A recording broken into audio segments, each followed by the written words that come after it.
E quem está beirando os 50, então, com mente de 70 já, segundo livro dos Reis, não, Samuel,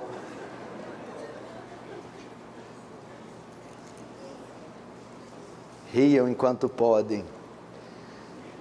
Então vamos lá, segundo livro de Samuel, capítulo 5, verso 6. Partiu o rei com os homens para Jerusalém contra os jebuseus que habitavam naquela terra e que disseram a Davi: não entrarás aqui, porque os cegos e os coxos te repelirão, como quem diz: Davi não entrará neste lugar. Porém Davi tomou a fortaleza de Sião, esta é a cidade de Davi. Davi naquele dia mandou dizer: todo o que está disposto a ferir os jebuseus, suba pelo canal subterrâneo e fira os cegos e os coxos a quem a alma de Davi aborrece. Por isso se diz: nem cego nem coxo entrará na casa. Assim habitou Davi na fortaleza e lhe chamou a cidade de Davi. Foi edificada em redor desde Milo e para dentro. Ia Davi crescendo em poder cada vez mais, porque o Senhor Deus dos exércitos era com ele. Feche os olhos, vamos orar então mais uma vez. Querido Deus, diante de Ti nos colocamos mais essa noite. Senhor, vamos até o Seu Monte Santo, a sala do Seu trono, o Deus dos deuses, Rei dos reis, Senhor dos senhores, o que sobrepuja em sabedoria, força, glória, majestade a todos os deuses. Nos rendemos a Ti, nos sujeitamos e rogamos por Sua graça, Sua misericórdia. Manifesta o Seu poder, manifesta a Sua presença palpável, perceptível, transformadora, consoladora. Tira o tédio, o desânimo, a distração e quebranta os corações mais duros e as mentes mais incautas possam compreender a palavra, possam crer, temer e adorar o Seu santo nome. Faz Teu reino avançar, Senhor. Receba a glória para Si e nos conforma a imagem do Seu Filho. Amém. Irmãos, em virtude de tudo que está acontecendo na faixa de Gaza, envolvendo Israel e a Palestina, eu quero trazer uma palavra para vocês, para que você entenda o conflito entre Israel e Palestina, para que a Igreja de Cristo, a Igreja Aliança do Calvário e a Igreja Brasileira e todos aqueles que vão me assistir estejam por dentro desse conflito, onde ele nasceu, por que ele ocorre e qual a importância dele nesse cenário mundial.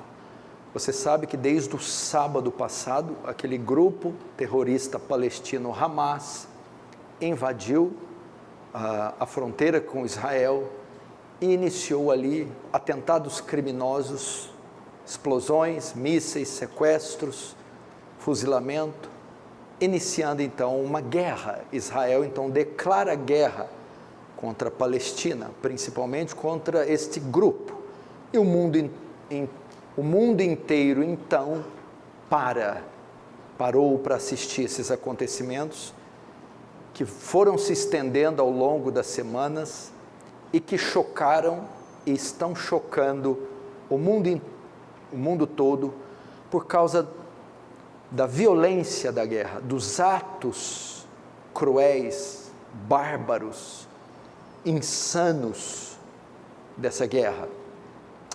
E é importante, por envolver uma cidade ou uma nação que tem muita relevância no contexto religioso, histórico, bíblico, teológico, é importante nós aprendermos um pouquinho do que está acontecendo. Está dando um pouquinho de microfonia aqui, mínima. Estava muito bom, não deixa estragar não, por favor. Por que Israel e Palestina estão constantemente em guerra? Pelo menos aí nos últimos 50, 70, 80 anos, eles estão constantemente em guerra. É importante saber que o principal motivo do conflito entre esses dois povos, Israel e Palestina, é a disputa de território. A disputa de território. As duas partes, elas clamam que a região da Palestina pertence ao seu povo.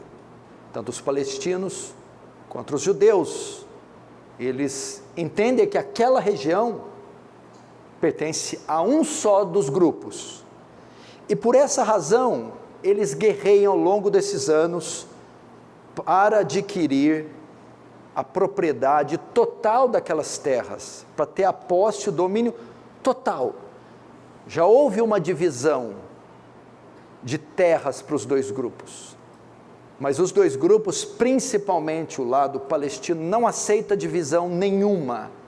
Ele defende que ele tem que possuir a totalidade das terras e ainda defende a destruição, a aniquilação total do Estado de Israel e dos judeus. Portanto, o motivo dos conflitos, basicamente, tem alguns, mas eu vou colocar dois.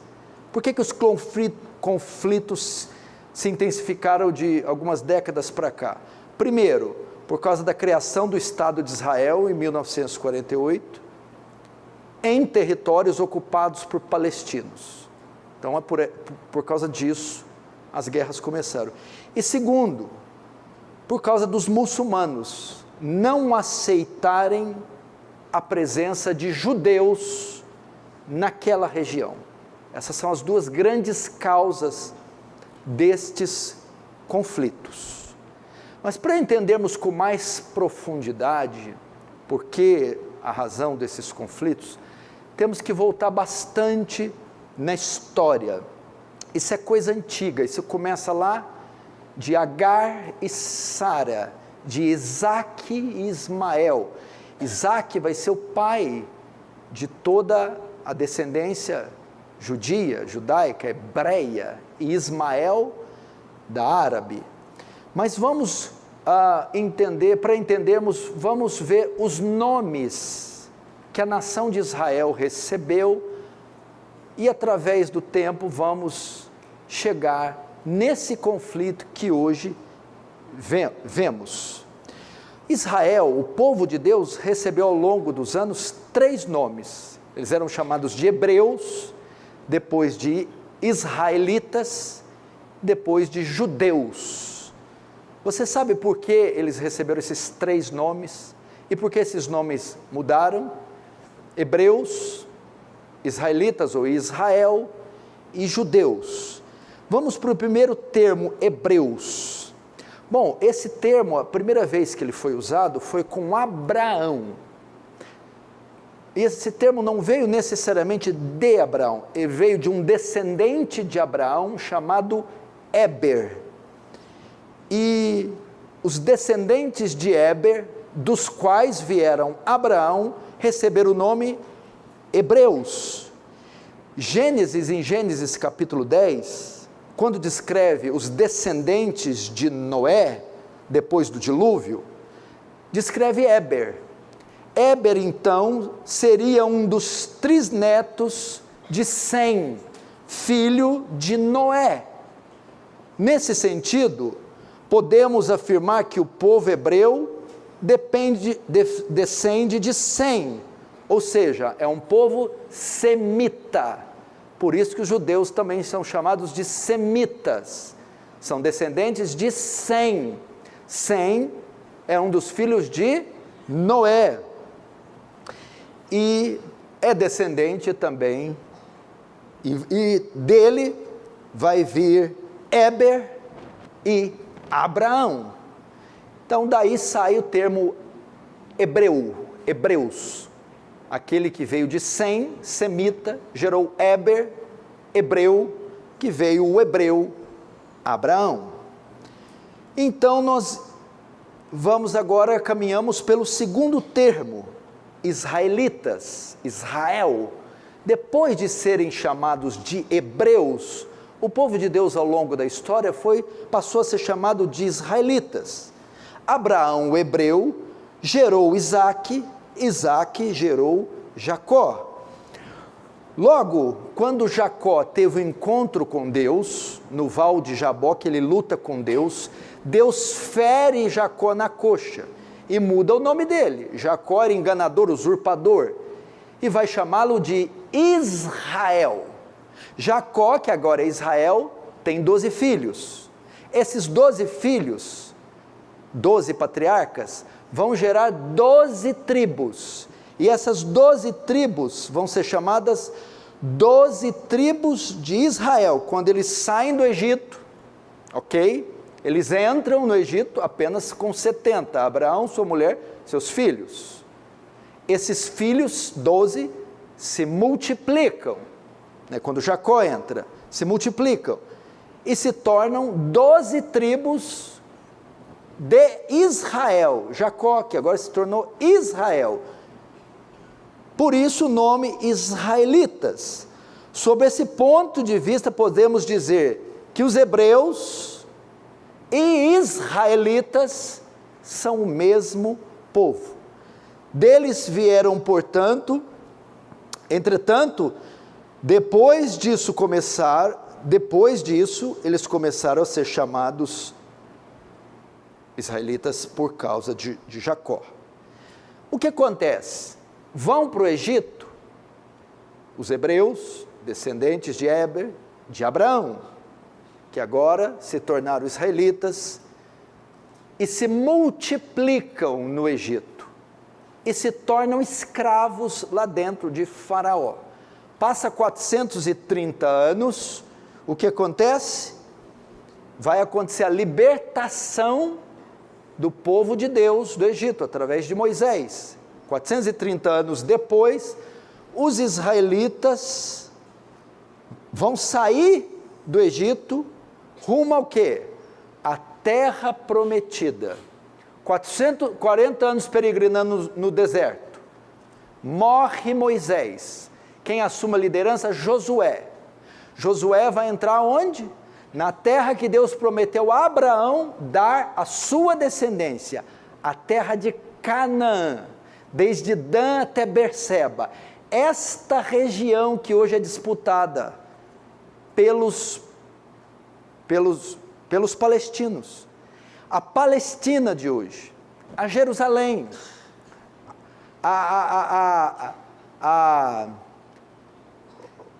toda aquela fronteira da faixa de Gaza, tudo aquilo foi prometido a Abraão.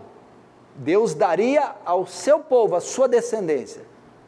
Quando Deus faz a promessa a Abraão, a promessa vai se cumprir 430 anos depois, quando Israel sai do Egito e agora vai herdar a terra que Deus prometeu, Canaã, sob a liderança de Josué. Chega ali, ela está habitada por povos, gigarzeus, jebuseus, heveus, fariseus. Josué então vai expulsar esses povos de lá e vai distribuir Canaã, as terras, para as tribos e os seus descendentes, ok? Passado um tempo, essas tribos se dividem em reinos, 2 reinos, o reino do sul, Judá, e o reino do norte, Israel. Portanto, desde o início da história até os dias atuais, Israel foi a única entidade independente e soberana que existiu naquela terra. Os árabes, os palestinos, nunca foram de fato proprietários soberanos daquela terra. Portanto, aquela terra pertencia a eles e foi dada por Deus. essa terra prometida, essa Canaã que eles demoraram 40 anos peregrinando no deserto, que Deus prometeu a Abraão, que eles iam estabelecer a nação deles, é essa terra que está sendo disputada agora pelo grupo Hamas. Essa é a Canaã prometida aos hebreus, ao hebreu Abraão e aos israelitas, herdeiros de Abraão e de Jacó, que se tornou. E quando eles tomam posse, quando Josué passa o Jordão, expulsa os povos, os cananeus, e vão estabelecendo os perímetros e as fronteiras da terra, e vão se tornando uma nação soberana. Acontece que então, por volta do ano 1000 a.C., Davi conquista a cidade de Jebus. O que era a cidade de Jebus? A cidade de Jebus era a cidade dos jebuseus, povo de origem cananeia, que habitava lá desde quando Josué entrou. Só que com a entrada de Josué, Israel ainda não tinha conquistado todos os limites da terra. A cidade de Jebus era a herança de Deus a Abraão, mas ainda estava habitada por jebuseus. Davi, que agora é rei do reino unificado, porque ele era rei só em Hebrom, ele agora é rei sobre Hebrom e toda Jerusalém. Ele quer expandir o reino e tomar posse do restante que ainda não foi conquistado. E um desses pedaços não conquistados era a cidade de Jebus. Davi entra, expulsa os jebuseus e a conquista em 1000 anos antes de Cristo. Essa cidade de Jebus torna-se então a cidade de Jerusalém, a cidade de Davi, sede do reino de Israel, cidade de Davi, lugar da paz. Então essa cidade, junto com todo Israel, toda Canaã, pertence aos israelitas e foi conquistada, erguida por Davi. Seu filho, posteriormente, constrói o templo e faz então de Jerusalém a capital da adoração mundial, a capital monoteísta. Tudo aquilo então é herança do povo judeu. Agora vamos para o povo israelita. Agora vamos para o terceiro termo usado para o povo. Eles eram hebreus, se tornaram israelitas e por fim, e até hoje, são chamados de judeus. O que o termo judeu significa? Esse termo veio da tribo de Judá. Veja só, depois que Davi ele estabelece o reino, vão havendo sucessões de reis. Depois, com a morte de Salomão, o reino é único. Pois com a morte de Salomão, o reino se divide. 10 tribos cismáticas vão seguir Jeroboão I, formando o reino do norte, Israel, as 10 das 12 tribos. E apenas 2 seguem Roboão para formar o reino do sul, Judá, 2 reinos. Ocorre então 2 cativeiros. O povo de Deus é levado escravo para 2 cativeiros. As 10 tribos do reino do norte, Israel, são levadas para o cativeiro assírio e de lá nunca mais voltam. São dissipadas, somem, desaparecem do mapa. O reino do sul, Judá, que é formado de 2 tribos, Judá e Benjamim, é levado para o cativeiro babilônico e fica lá. Mas ela não fica dissipada, ela fica lá por 70 anos. Enquanto isso, Jerusalém, fundada por Davi, lá em Canaã, conquistada por Josué, estava habitada por alguns povos. Estava habitada, na verdade, por poucos judeus que ficaram e com samaritanos. Aí você vai para Neemias e Esdras. Estavam com as portas queimadas a fogo, estavam com os muros fendidos e com profunda miséria. Estava destruída a cidade, porque foi atacada por Nabucodonosor. Tinha poucos judeus pobres com os samaritanos. Enquanto isso, o restante estava cativo na Babilônia. O que acontece? 70 anos depois, o Reino do Sul, Judá, volta, através de um decreto de Ciro, o persa, volta para sua terra, para reconstruir a cidade e o templo de Salomão, que foi destruído por Nabucodonosor.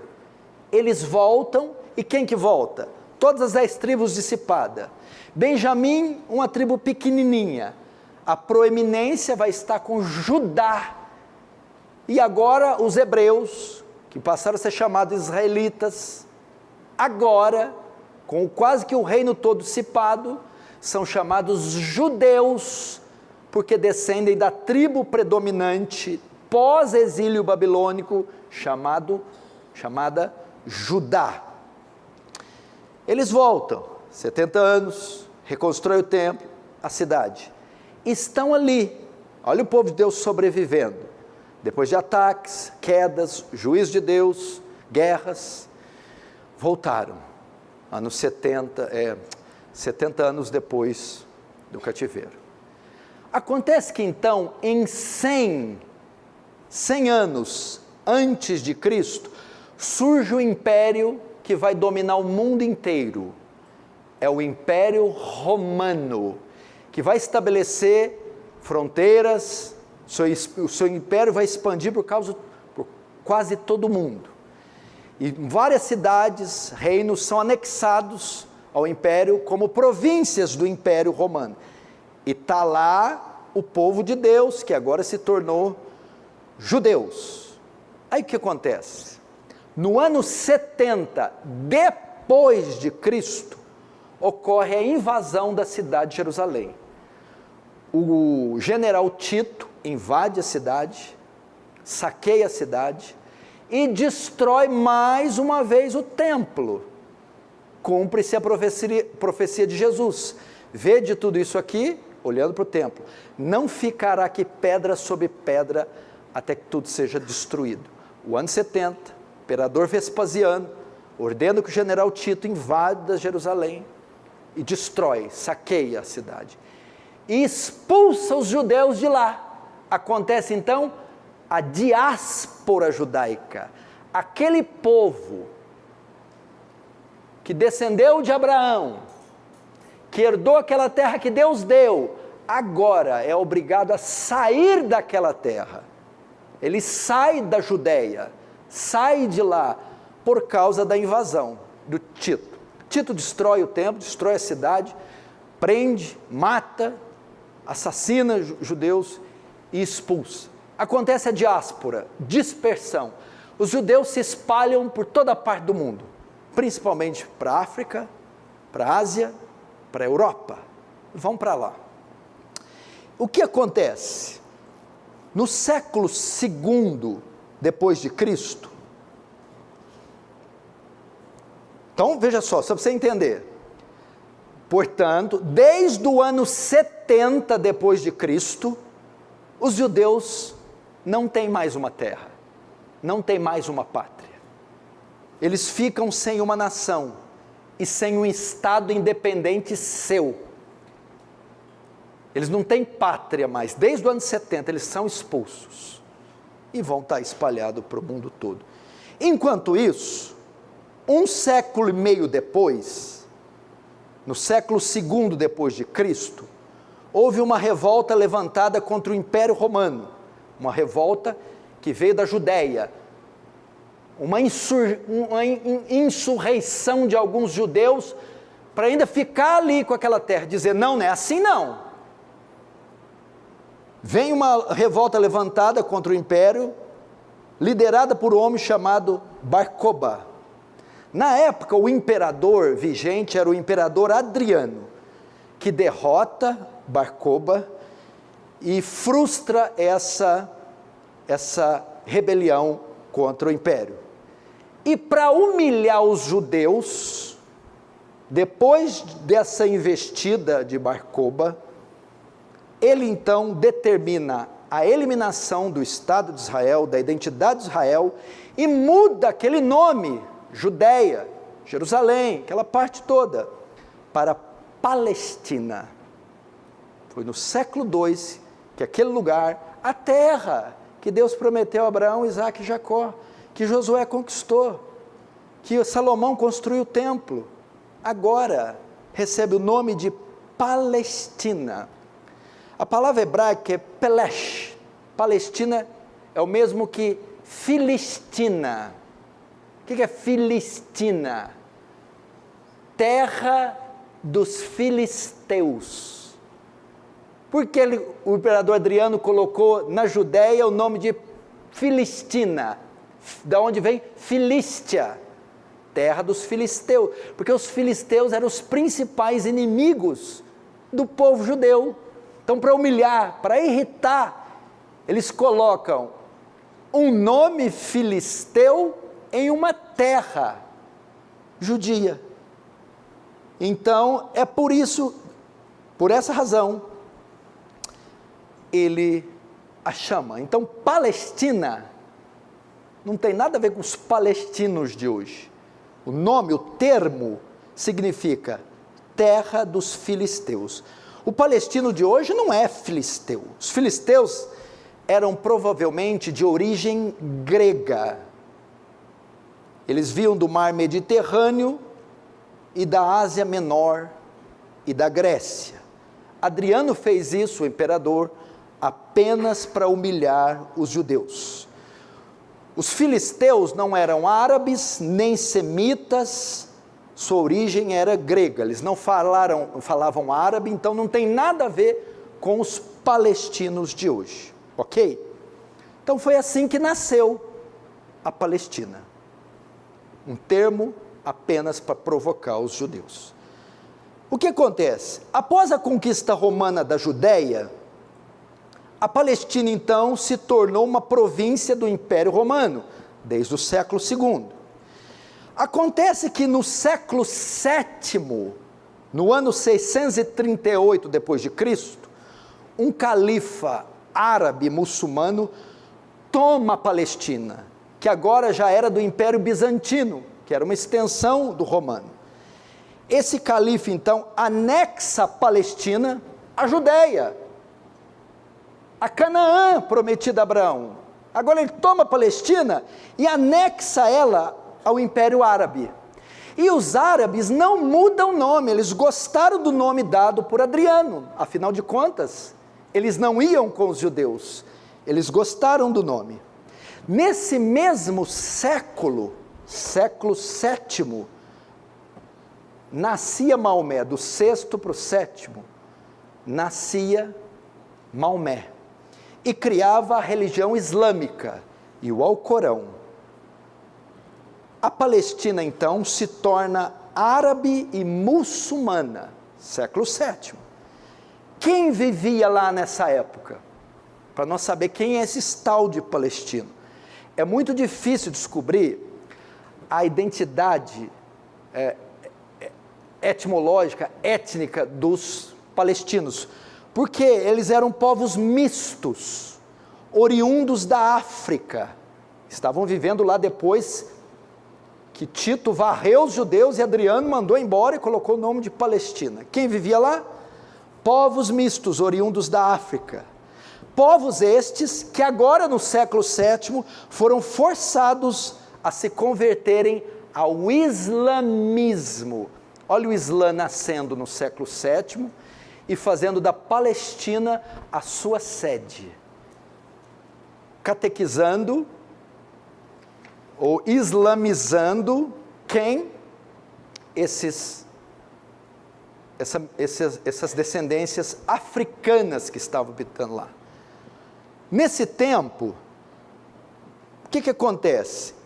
Em 690 depois de Cristo, esses muçulmanos dominam a cidade de Jerusalém e eles constroem o Domo da Rocha e a Mesquita de Alasca, que fica no mesmo território, no mesmo terreno, uma próxima da outra. O Domo da Rocha, quando você vê fotos de Jerusalém, ela é aquela cúpula dourada que aparece naquela construção.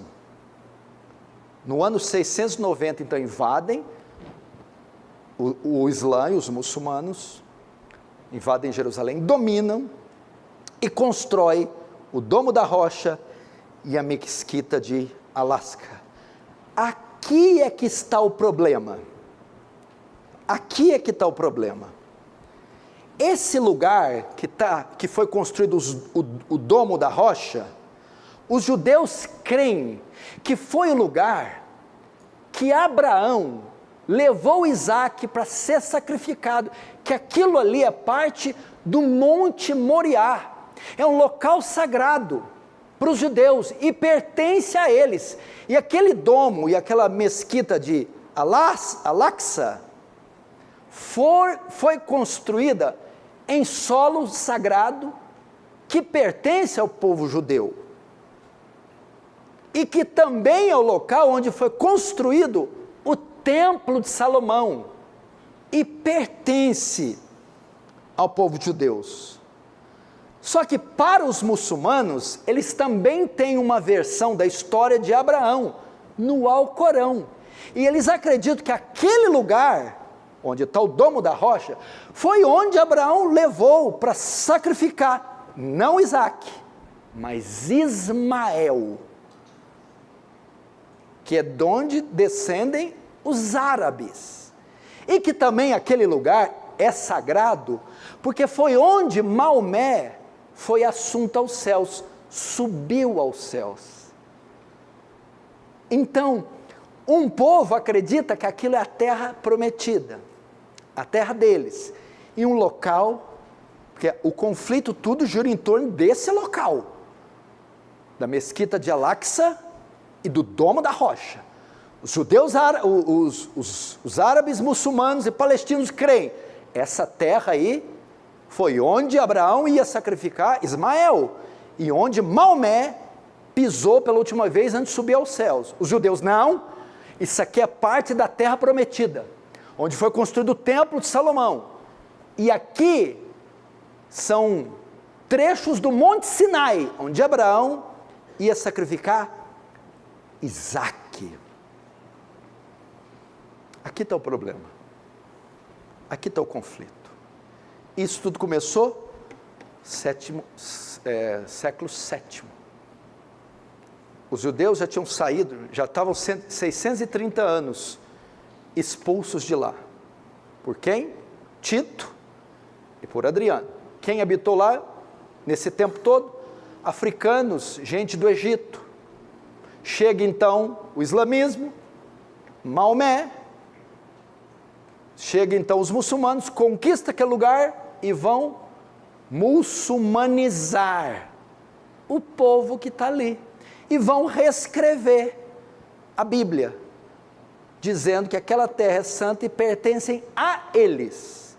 E os judeus, logicamente, contrariam.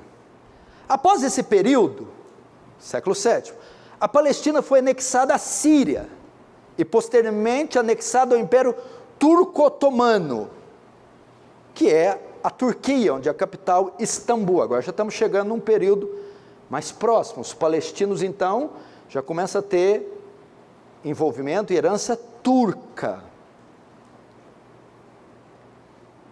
Séculos então se passaram. Parei ele no século VIII, parei no século VI, V, depois de Cristo. Séculos se passaram. Chegamos no ano de 1930. Começa uma grande perseguição dos judeus na Europa, principalmente na Alemanha nazista, com a ascensão de Hitler. Com o resultado disso, muitos judeus migram, voltam para a Palestina. Lembra? Eles tinham saído de lá no ano 70. Agora, 2 milênios depois, por causa da perseguição que eles sofriam na Europa, eles começam a voltar para aquela terra que não é mais dele, está dominada pelos palestinos, que hoje são árabes e muçulmanos. Começam a voltar, ok? Em 1939, começa a Segunda Guerra Mundial, e com ela, um dos episódios mais tristes, mais cruéis, mais bárbaros da história, o Holocausto judeu. Mais de 6 milhões de judeus foram cruelmente assassinados por Adolf Hitler, pela Alemanha nazista. E o que acontece? Isso acelera ainda mais o processo do regresso dos judeus para a Palestina, para sobreviver. Esse povo não tem terra, onde eles vão e mora o povo odeia eles, persegue eles, mata eles. Vamos voltar para aquela que um dia foi a nossa terra. Eles começam a voltar e começam a habitar na Palestina, entre os palestinos. A Palestina então vai começar a virar um estado de árabes, palestinos e judeus. Só que nesse tempo, quando o povo palestino percebe que está tendo uma migração muito grande de judeus, ocorre uma revolta árabe contra os seus novos vizinhos, os judeus. Começa a haver conflitos, guerra entre eles. E para resolver essa questão, os governantes ingleses, que a Inglaterra até então tinha domínio daquele local, montam uma comissão. E eles, a única solução que vem para evitar o conflito é criar 2 estados independentes para solucionar um problema: o Estado palestino e o Estado de Israel. A proposta, ela pesava mais a favor dos árabes, porque 80% do território eles dariam para os árabes, e só 20% seria dos judeus. Por incrível que pareça, os judeus concordaram, mas os muçulmanos rejeitam a proposta e retomam a violência e os conflitos. Continua o conflito naquele local. A solução então chega no ano de 1947. A questão vai para a ONU, Organização das Nações Unidas. A ONU então propõe a criação de 2 estados, repetindo a mesma solução da comissão. A proposta foi aceita pelos judeus e novamente rejeitada pelos árabes. Mesmo assim, foi aprovada na Assembleia Geral da ONU no dia 29 de novembro de 1947. No ano seguinte, os britânicos se retiram da Palestina. E em 14 de maio de 1948, é proclamado e fundado o Estado de Israel. Finalmente, aquele povo que recebeu a terra de Canaã, prometida a Abraão, fundada por Davi, agora pode voltar para sua terra e ter um pedaço dela como Estado soberano e independente, em 1948. Agora, alguns aqui eram daquela época. Quem era daquela época? Ninguém, né? Mas o que acontece? Presta atenção o conflito, para vocês entenderem.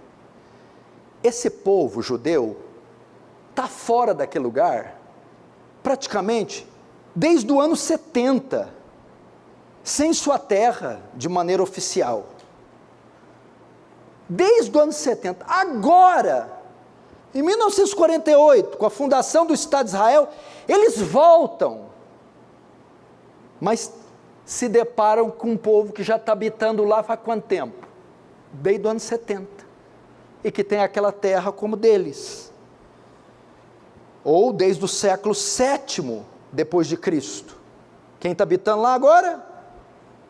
Os árabes, ou seja, os palestinos. Os árabes entendem que aqueles judeus que estão voltando querem fazer daquele lugar, querem fazer de Jerusalém novamente a sua capital espiritual. Nesse sentido, para os judeus, aquele lugar onde está a mesquita de Al-Aqsa e o Domo da Rocha é importantíssimo. E eles entendem como sendo seus. E aí então, depois de 1948, quando Israel tem quando é decretado para que Israel tenha o seu Estado soberano, começam então os conflitos entre judeus e palestinos. Um dia após a fundação do novo país, diversos países islâmicos buscaram destruí-lo. No dia seguinte à proclamação do Estado, Egito, Síria, Líbano, Iraque e Transjordânia, que é a atual Jordânia, atacaram Israel. Então o conflito, esse que você está vendo aí, de forma moderna, tem origem nesse tempo. Em 1949, apenas um ano depois do início do conflito, viria a vitória israelense. Essas nações que depois que ela se torna Estado e se levantam contra ela, não a vencem. Tal feito garantiu a sobrevivência desse país. Mas esse era apenas o início das guerras entre Israel e Palestina. Elas vão durar mais de 60 anos. Então nós temos outra guerra. Estou colocando as mais importantes. Em 1967 acontece a Guerra dos 6 Dias. Ela foi iniciada quando o ditador egípcio Abdel Nasser posicionou tropas na fronteira com Israel. E nas palavras desse general, desse ditador, ele disse: o objetivo é destruir Israel. Mas Israel, o que fez? Atacou e interceptou o ataque.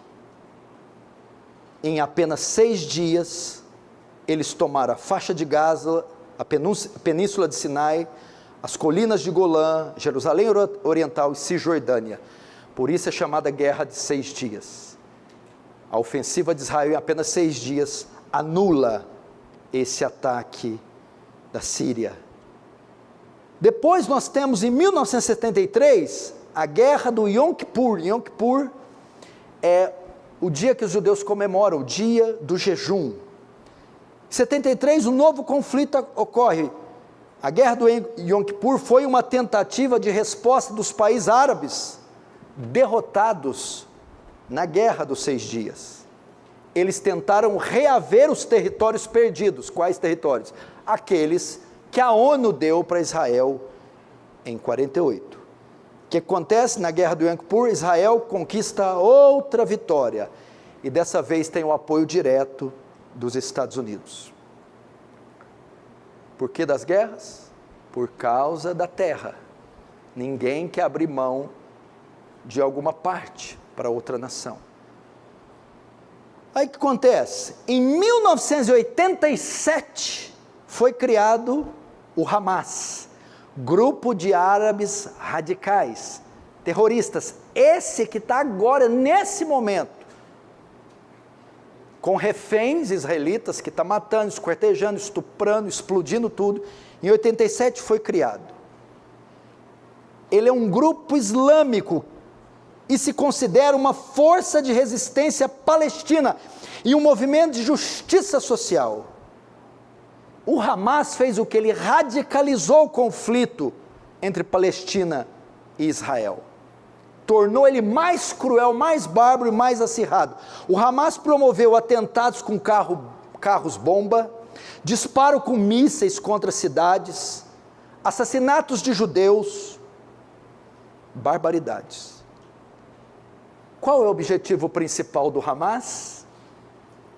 Recuperar as terras dominadas por Israel e eliminar o Estado judeu do Oriente Médio. O Hamas não reconhece o Estado de Israel. Eles mesmos disseram agora: nosso objetivo é varrê-los do mapa, é destruí-los. O que as autoridades israelenses, o que Israel pensa do Hamas? Consideram um grupo terrorista e o acusam de usar a população da Palestina e até crianças como escudo humano. Queridos, foi assim que nasceu esse conflito, envolvendo a faixa de Gaza, envolvendo Israel e árabes, palestinos. Hoje é o grupo Hamas, vez ou outra é o Hezbollah, são todos aqueles países vizinhos. Os árabes, os iranianos, os iraquianos, os libaneses, agora os palestinos. O que nós devemos fazer? Nós devemos orar por essa gente. Eu acredito que isso são sinais do fim. Jesus disse que próximo ao fim haveria guerras e rumores de guerras. Olhar para o Oriente e ver essa guerra é olhar para Mateus 24 e ver o cumprimento da profecia de Jesus. Guerras e rumores de guerras marcariam o tempo do fim. Nosso papel, orar para que haja paz, para que os inocentes sejam poupados, para que o coração desses animais assassinos e monstros seja arrefecido, iluminado, contido. Há quem diga que essa guerra pode tornar proporções continentais e outros até mundiais, porque essa guerra pode envolver aliados de um lado e de outro. O Irã pode entrar, a Rússia pode entrar, a China pode entrar, e do outro lado, os Estados Unidos. Hoje, todas essas potências contam com poder nuclear. Seria uma guerra de proporções que eu não sei se a humanidade está preparada. E você tem só ditador do lado de lá, Putin, você tem o coreano, você tem o Xi Jinping da China, esses árabes que morrer, explodir para eles é sinônimo de galardão nos céus, das próprias mãos de Alá. Então, se o Ocidente se meter com essa guerra, não sabemos onde isso pode parar. Quando eu estava pregando, fazendo a série de Apocalipse, cheguei nos 7 selos, e um dos selos era o cavalo vermelho. Depois vai se repetir em Apocalipse 16, que haveria morte por fogo, enxofre, fumaça. O cavalo vermelho é a guerra. E essa taça também, que fala do fogo, enxofre e fumaça, fala também de guerra. Só que esses dois textos, não falando dessas guerras, é essa aí. Guerras de proporções globais. E o próprio cavalo amarelo, que é o 5º selo, 5º ou 4º selo, fala que o nome do cavalo amarelo é a morte. Ele iria e mataria de 3 formas: com a fome, com a peste e com as guerras. O Apocalipse, então, está repleto de profecias falando de guerras, mas de proporções assim a dizimar pessoas, dizimar nações. Uma coisa eu sei, eu não sei se isso vai ter proporções mundiais, mas não vai ficar só naquilo. Está longe de acabar aquilo. Porque esse Estado Islâmico não tem nada a perder. Morrer para eles é martírio, é ser considerado Marte, é ter galardão. Eles não tem nenhum compromisso com a vida.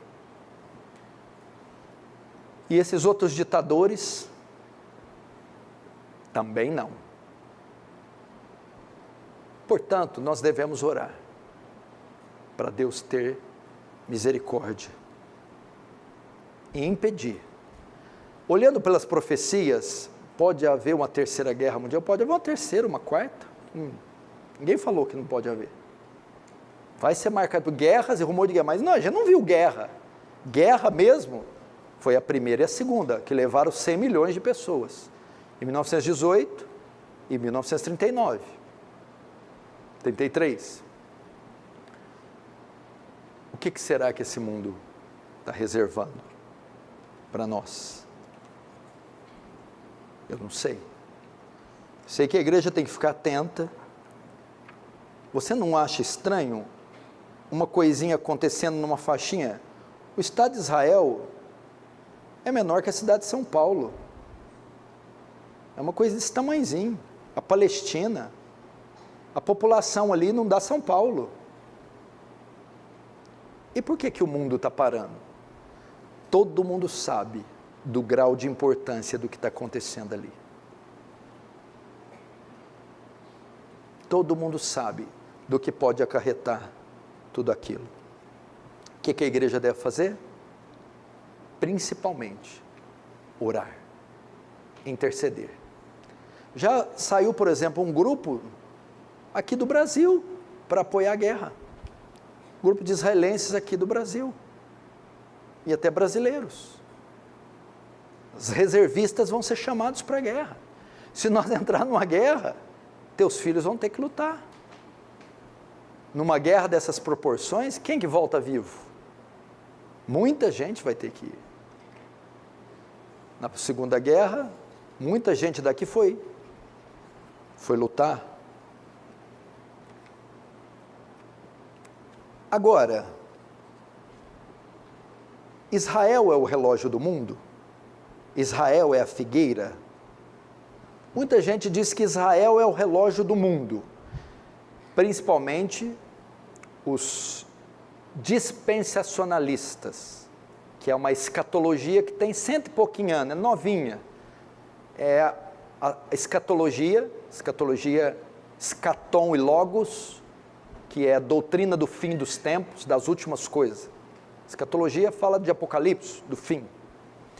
A escatologia brasileira e mundial, ela é dispensacionalista. Efésios 2, eles vão pôr na tela, eu vou ler, escute. Efésios 2, 11 e 16 diz assim, do verso 11 ao 16. Portanto, lembrai-vos, Paulo está escrevendo para os gentios de Éfeso, lembrai-vos que outrora vós, gentios na carne, chamados incircuncisão, por aqueles que se sentiam circuncisos na carne, por mãos humanas, naquele tempo estáveis sem Cristo, separados da comunidade de Israel, estranhos às alianças da promessa, não tendo esperança e sem Deus no mundo, mas, conjunção adversativa, os ímpios, os gentios, vocês não tinham parte na herança, vocês não tinham parte nas escrituras, nos testamentos, mas agora em Cristo, nova aliança, no Evangelho, mas agora em Cristo Jesus, vós que antes estáveis longe, fostes aproximados pelo sangue de Cristo, porque Ele é a nossa paz, o qual de ambos os povos, judeus, os antigos, e gentios, os não judeus, fez um, ambos os povos fez um, e tendo derribado a parede de separação que estava no meio dos povos, a inimizade, aboliu da sua carne a lei dos mandamentos, na forma de ordenanças, para que dos dois povos, judeus e gentios, criasse em si mesmo um novo homem, um novo povo, fazendo a paz, e reconciliasse ambos em um só corpo com Deus, por intermédio da cruz, destruindo por ela a inimizade. Hoje não tem judeu e gentio, hoje tem cristão, quem quer em Cristo. Então o relógio do mundo é a igreja. E quem é a igreja? Formada de judeus e de gentios. Quem que são os descendentes de Abraão? Paulo falou. São os de correlação sanguínea? Não, Paulo fala. De sorte que os que creem, os da fé, são filhos de Abraão. A descendência de Abraão não é sanguínea. É os que se converteram, os que creram em Cristo. Quem são os que creram? Gentios e judeus, africanos, muçulmanos. Qualquer um que crê se torna filho de Abraão. Que mais? Israel, primeiro eles falam que Israel é o relógio do mundo. Segundo, Israel é figueira. Mateus 24, 32, Jesus diz assim, aprendei, pois, a parábola da figueira, quando já os seus ramos se renovam, as folhas brotam, sabei que está próximo o verão. Olha para a figueira, Israel, tudo que acontece lá, mexe com o mundo, olha em Israel, ela é a figueira, onde que ela anda, você anda. Aí Jesus olhai para a figueira, o que é a figueira? Está no verso 32 isso. A figueira são sinais que ele dá desde o verso 1. Os discípulos estão com ele no templo, mestre, quando sucederão todas essas coisas? Faz duas perguntas. E qual o sinal da sua vinda? A primeira pergunta, quando sucederão todas essas coisas? Que coisas? Não ficará aqui pedra sobre pedra até que seja derrubado. A destruição do templo, Jesus, no ano 70. E o fim de todas as coisas? Vede que ninguém vos engane, porque muitos se levantarão falando em meu nome. Haverá guerras e rumores de guerras, terremotos e pestes. Quando vede isso, não assustei, porque é necessário que isso aconteça, mas não é o fim, é só o princípio das dores. Essa é a figueira, os sinais. Quando eu olho tragédias, quando eu olho terremotos, epidemias, corrupção moral, heresias, corrupção religiosa, isso é o termo. Olha para a figueira, quando os seus ramos se tornam tenros. Olha para a terra, economia, cultura, religião, natureza. Na medida que ela oscila, vocês saberão que está próximo. E terceiro, já vou terminar, a reconstrução do terceiro templo. Então, para eles aquele local é sagrado, vão destruir a mesquita de Al-Aqsa, o Domo da Rocha, e naquele local, que é o Monte Moriá, e onde foi destruído o templo, vão reconstruir o terceiro templo, e o anticristo vai entrar nele, e vai ser a sede do seu poder mundial a partir de Jerusalém, que ele vai entrar no templo. Por que eles falam isso? Eles se baseiam em 2 Tessalonicenses, capítulo 2, verso 3 e 4, olha só, ninguém de nenhum modo vos engane, porque isto não acontecerá, isto que? A volta de Jesus não ocorrerá, sem que primeiro venha 2 sinais, os mais fortes, a apostasia, primeiro, e segundo, seja revelado o homem da iniquidade, o filho da perdição, o qual se levanta e se opõe contra tudo que se chama Deus ou objeto de culto, falando do anticristo. Agora vem o versículo, a ponto de se assentar no santuário de Deus, ostentando-se como se fosse o próprio Deus. Os dispensacionalistas entendem que vão reconstruir o terceiro templo, lá nesse local que eu acabei de falar aqui, no Domo da Rocha, e o anticristo vai invadir e reinar, porque olha só, ele vai se assentar no santuário, no terceiro templo. Só que tem um problema aqui. A palavra aqui, santuário, no grego é naos. Em todo o Testamento, quando naos é usado, é para se referir à igreja, e não ao templo. Quando diz que o anticristo vai se assentar no santuário, não é que vai reconstruir uma casinha ali de ouro, parecido com o templo de Salomão, e ele vai entrar lá. Significa que o anticristo, quando subir no poder, ele vai liderar a igreja apóstata, a igreja visível, a igreja institucionalizada. É isso que ele está querendo dizer. É muito maior que sentar num templo. Ele vai liderar, ele vai ser um falso Messias, ele vai enganar, e os falsos crentes irão segui-lo, irão adorá-lo. A mulher perguntou para Jesus, onde devemos adorar? Nós, samaritanos, adoramos no Monte Gerizim. Os judeus dizem que é em Jerusalém.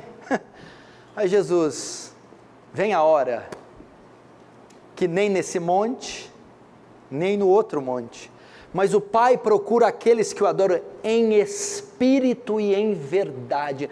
Não importa a região, não importa o local, não importa a geografia. Outra coisa, depois Jesus voltou, subiu aos céus, o Espírito Santo desceu, quem é o templo? Quem que é o templo? Nós somos o templo. As águas do Rio Jordão não são sagradas, aquela areia, aquela terra da Palestina, de Jerusalém, não é sagrada, aquele monte tem um contexto histórico, mas não significa nada. Então Israel tem todo esse destaque, sabe por quê? Porque está ainda defendendo esse contexto, de que aquele local, de fato, tem uma herança, mas não é o sagrado. E eu quero terminar com isso aqui, Gálatas capítulo 4, vamos lá.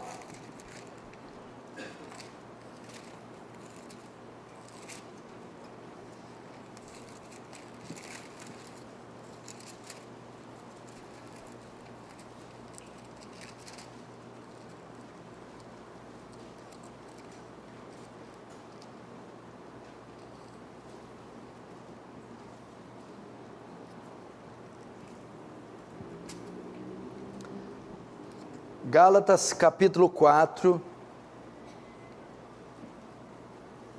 verso 21.